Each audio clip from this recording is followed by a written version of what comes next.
So I'll preface this video by apologizing for the quality.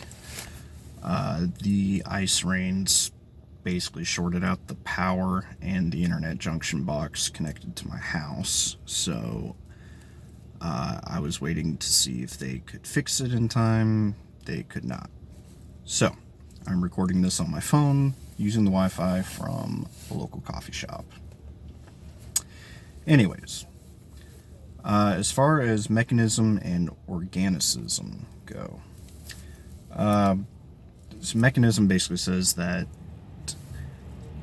everything in existence, all animals, including humans, are in a way living machines guided by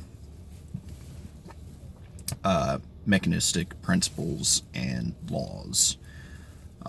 All the natural phenomena that goes on around us, everything that we can quantify, or everything that we can experience can be quantifiable. It's all guided by basic laws and principles that are unchanging, essentially.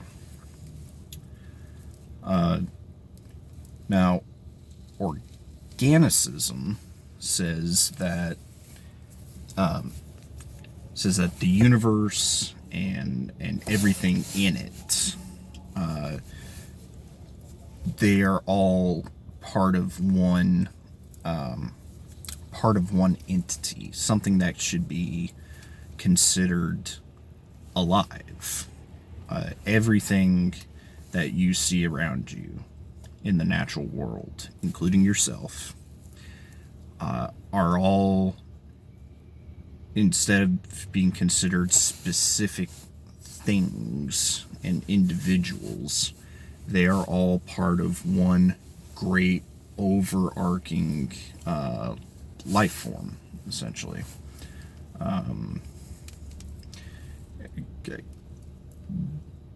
You can kind of think of it as, what would be a good example? I guess the movie Avatar. Everything on the planet is connected and is part of one giant living organism. All the intelligent species, all the animals, all the plants, they can commune because they're all part of one system. And that's essentially what the organicism view of ecology is, at least in my understanding.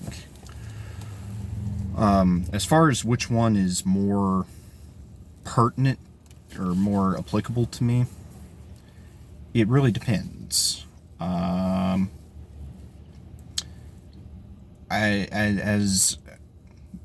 I've gotten older through the years and the more I've read, sometimes I think of it as I've viewed nature as sort of a mechanistic sense.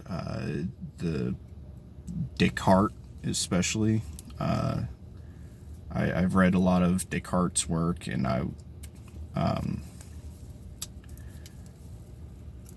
I wouldn't necessarily say that I thought that animals were soulless or incapable of what we consider intelligence, but I did sort of grow up with this mindset of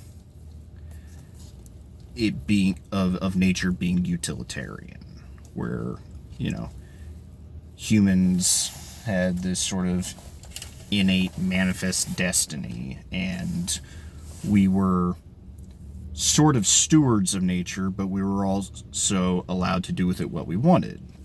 Probably because I grew up in a very conservative Christian household where, you know, God made Adam the ruler in a way of all he saw before him, and the primus, the chief being on earth,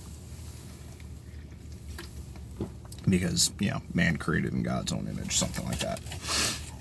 As I've gotten older, I developed more appreciation for nature, and I don't know if I would call it strictly organicist, but I definitely have more of I definitely have more consideration for the lives of animals and also our role in it.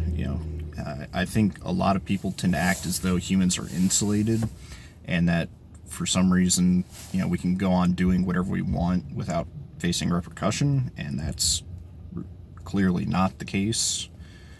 But people still act like that, and so I'm more in the camp of we need to be better about how we use nature. We need to be better about how we treat the world around us. And I'm not saying I'm not a militant vegetarian or anything like that.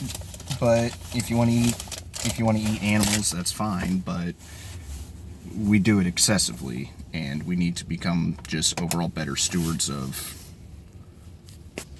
the natural world.